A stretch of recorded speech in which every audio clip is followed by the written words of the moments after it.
ಅಣ್ಣ. ಮಂತ್ರಾಲಯ ಬಳಿ ತುಂಗಭದ್ರಾ ನದಿಯಲ್ಲಿ ಈಜಲು ತೆರಳಿದ್ದ 5 ನೀರು ಪಾಲು. ಹೈದರಾಬಾದ್ ಮೂಲದ ಯುವನ ಚಂದ್ರ 5, ನಿತೀಶ್ 35, ಮಂತ್ರಾಲಯ ಗ್ರಾಮದ ರಾಘವೇಂದ್ರ 25, ಧನುಷ್ 23, ಉರುವಕೊಂಡದ ಸಂಧ್ಯಾ 22 ನೀರು ಪಾಲಾದವರು ಮಂತ್ರಾಲಯದಲ್ಲಿ ಸಂಬಂಧಿಕರ ಮನೆಯಲ್ಲಿ ಏರ್ಪಡಿಸಿದ ಸತ್ಯನಾರಾಯಣ ಪೂಜೆಗೆ ಬಂದಿದ್ದರು. ಪೂಜೆಯ ಬಳಿಕ ನದಿಯಲ್ಲಿ ಈಜಲು ತೆರಳಿದ್ದ ವೇಳೆ ದುರ್ಘಟನೆ. ನದಿಯಲ್ಲಿ ನೀರಿನ ಆಳ ತಿಳಿಯದೆ ಈಜಲು ತೆರಳಿ ನೀರು ಪಾಲು. ಘಟನೆಯಲ್ಲಿ ಯುವತಿ ಅಪರ್ಣಾ ಪಾರು, ಧನುಷ್ ಮೃತ ದೇಹ ಪತ್ತೆ.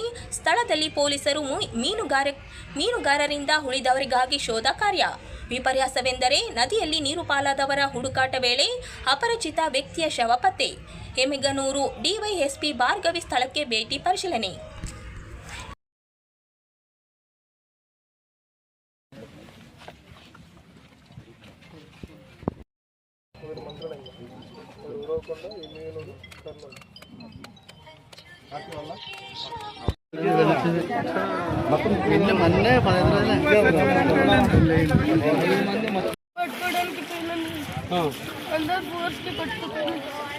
ఎంతమంది?